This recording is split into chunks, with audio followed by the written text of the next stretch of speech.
Shout out to all my Orange Box Goodness Gangstas. I'm back here on the street with my man Jim Gam, the train man. Welcome to another episode of All Trains Considered. I am your humble host, Ben. What we got going on today, Jim? Ben, you and I are in my car and we're heading to Northlands. Northlands. The largest HO scale railroad in America. That's right. So we're showing some love for HO scale. You know, the episode is called All Trains Considered, so all scales have to be considered, man. Yeah. Just grabbed a little bit of breakfast. It's, what, freaking 19 degrees out here? Oh, stop it. It's 29 now. It's 29. Oh, yeah. Oh, all right. Yeah. So the sunlight, with the sunlight, it's not that bad, honestly. Yesterday was epic. Hung out with Jim and James at the New Jersey High Railers layout. I shot a tour of that. Hopefully, by the time you're watching this, I would have uploaded it. And hopefully you guys enjoyed that tour. Got the drone out over that layout, man. That was fabulous. Well, I had some nerves of steel flying that drone over hundreds of thousands of dollars worth of materials and trains. But you got to get that good shot, y'all. I did it for you. That was a risk I took. Somebody had to capture it before they took that layout down. I'm going to be honest. I think that was the first time that I personally have seen a drone fly over our layout. Most of us are just into trains and not drones. Yeah, that's probably the first and last. Yeah. So what you saw was me, mixing all of my hobbies, right? So, I'm in the RC, so I had to bring the drone, had to get the aerial shots of like the turntable and stuff like that. That was epic, man. That was fabulous. That was epic. I can't wait to get home to Atlanta and check out the footage to see if, everything came out okay. And hopefully, since I'm talking about it in this video, I was able to use some of that drone footage. But yeah, actually, I ordered a new drone, but since we got hit by snow down in Atlanta, there were some delays and it didn't get here in time. So I had to use my DJI Mavic, the original Mavic, and I've had that thing for years. I hadn't flown it in years. I had another drone. I have a Phantom 4, but the Mavic is, pretty much good for traveling. So I took that with me and just said, let's take her up one last time and see what she can do. It also helped clear off some of the dust off of that layout that we can't get to. The drone did us a favor. Dust was flying everywhere. Dust was flying everywhere. Yeah. It's hard to keep that layout, dust free. Yeah, dust was flying everywhere, man. And I was like trying not to clear my throat while I'm at the controls because I don't want to move a single muscle. I'm flying over these scratch-built skyscrapers and mountains and the oil refinery. Just trying to get those epic shots. But yeah, dust was flying everywhere, man. Yeah. So I dusted it off for the NJ High Railers a little bit. You did us a favor. But we got trees. A double stack car blew over. Oh, that was in our, as I would call it, our Husky stack yard, where we just have a bunch of the container cars just sitting. Yeah. And, they're not real heavy, so yeah, it got blown over. They got blown over. I think you got nervous when you heard one fall. Yeah, I heard that fall. My heart stopped. I'm not even gonna lie to y'all. I heard that fall. I just froze. Even though I'm looking at the drone, knowing the drone didn't hit anything, I heard that fall. I was like, oh. Well, a lot of the rolling stock in our hobby is very lightweight. Very lightweight, which takes us to our next subject. So you were running some cars yesterday. Yes. And that's one thing about Lionel. Some of their rolling stock is just far too light. Yeah,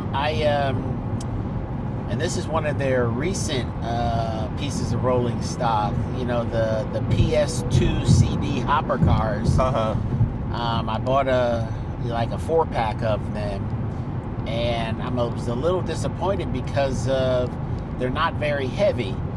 And as you know, on our club layout, when we run long trains, you want to have cars that have some weight to them, because if they're lightweight and they're going up a hill or coming down a hill, and you don't have them positioned in your manifest right, they'll derail, they'll fall over. String line. Yeah. So I am a proponent of having a little bit of weight to those cars. Now, I do love the car itself, but I will take some time eventually and add either sand to them or, just add some more weight. Sand is smart. Sand is smart because you can do it evenly.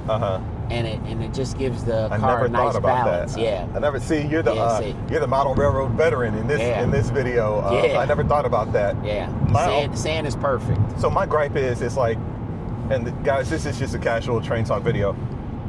If I'm paying like $90 for a piece of rolling stock, I want to be able to take it out the box. I want to be able to run it and not make any modifications to it unless it's weathering. Yeah. Right. I don't want to have to pay $90 to $100 for a piece of rolling stock and then add something to it.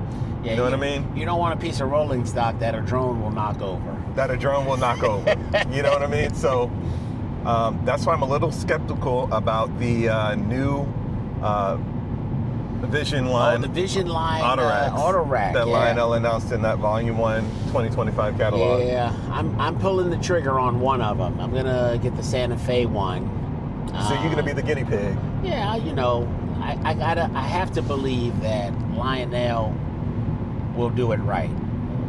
I gotta hope. Hey. Leap of faith. Hey, well, your pockets are punching a little bit harder than mine, so we're gonna let you take that leap of faith, and then you let me know, and you say, Ben, if you give me a call, you say, Ben, this is legit. Yeah. I'll pull the trigger on one because it'd be cool to have just one for the sounds. Yeah. But if I don't get a call from you, I'm gonna know you took a loss. Yeah. And we all gotta take an L sometimes in the hobby. This is a hobby where you can take losses. Yeah. So I'm gonna let you take that risk. Well, if it doesn't work out, you already know the trick that I do. I'm gonna put sand in it. Yeah, I don't want to have to do nothing. That how much? $350 retail for a Vision Line auto rack. $350 for $350 for a Vision Line auto rack. Yeah. And I'm happy with my Atlas O Master auto racks as is. Yeah. Because those are heavy. You have the metal chassis on those. Yes. Right. The rotating bearing caps on the wheels.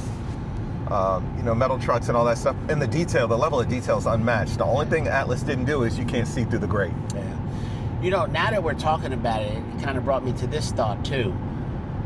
I kind of wish the manufacturers, whether it's Atlas, whether it's Lionel, MTH, Menards, and the list goes on and on, it would be nice if they did, something similar to like a town hall where they got a bunch of individuals randomly picked from the industry, to give their opinions on some of the products and what could make them even better. Right. Instead and of listen, and if you've been in this hobby, let's just say more than 2 to 3 years, you already know the likes and dislikes of what the manufacturer makes or what they could have done better. Right. So they should do some type of town hall where we get to get some input in this. Because otherwise they're just blindly putting out product and then waiting on the feedback, if they even do anything with the feedback. Yep. But it's like, for us on our end, we already made the investment, so it's too late. Exactly. It's too late. Right. You know what I mean? It's exactly right. It's like being set up for a blind date. You show up to the house, you get there, and turns out the girl ain't as beautiful as somebody told you she was, but you're there now. You can't back out. That's true. You already committed, yep. So you got to take that hit. I'm not trying to do that with trains. No. So somebody needs to hold a town hall, take a poll. What would you like to see in our next catalog? Right. If Atlas ever asked that question, I would go for those Zephyr or Zephyr cars that came out once. I've never seen them since, except when they're at York and some old guy's selling them for like a set of 12 for like $5,000. Yeah. You know what I mean? With a little bit of rust on the bottom. Yeah, with rust on the bottom. And he wants you to pay $5,000 because even though they're not worth it, they're worth that much to him. Right. Stop all that, man. Stop. Don't do that, man. I see a lot of y'all at York doing that. And people, that takes me to my next subject. Okay. It's always like, Ben, how come you haven't gone to York? You know what I mean? Uh-huh. And quite frankly, I do have a lot of obligations that make it hard to get away. But on top of that, if I'm a travel, if I got to buy airfare, hotel, food, all of that for somebody to be selling something that way above retail, what is in it for me, Yeah. other than just saying I went there, you know what I mean? I went to York and wasn't able to get anything because people selling stuff for thousands above retail. Come on now.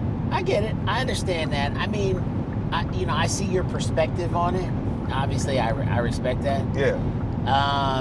I like it for, the meet and greet, see that. some of the faces. Yeah, I get that. That you talk to in social media. Yep. But yeah, on the flip side, you're up north already. Right, I'm already here. You're already that's here. True. But on the flip side, I do, similar to you, I do a lot of pre-ordering from the catalogs. And there are times where, my budget, which can get crazy, anywhere between $5,000 and $10,000. Right. The last thing I need to be is at York, because I got no willpower. That's the problem I have with York. Right. I see something and I like it, you ain't got no business at York, Jim. Right. It's coming home with me. I mean, it's coming home with me. Yeah, and I get it. It's not that I don't want to go, but if I go in October, I got a lot of pre-orders coming in at that time. Right. Yeah, between October and Christmas. Yeah, so it's like, I'm going to show up, I'm going to go to York, I'm going to fly up there, stay at a hotel, get something from York, come back, and then have pre-orders showing up. What am I going to tell my wife at that point? Here we go. Like, what? Turns into, what do you tell your significant other? Yeah, what am I going to tell my wife at that point? Right. You know what I mean? Like, at that point, and Christmas is coming around the corner, like, come on, man, that's a dangerous game to play. Yeah, see, I find York, as much as I enjoy it, I find it dangerous. Yeah. Because what's your line? The chug life chose me? Yeah, I didn't choose the chug life. The chug life chose me. Yeah, well, and the addiction is real for me. Yes. The addiction is real. Yes. Put me in a room with all the manufacturers, all the tables, all my people. I'm coming home with something.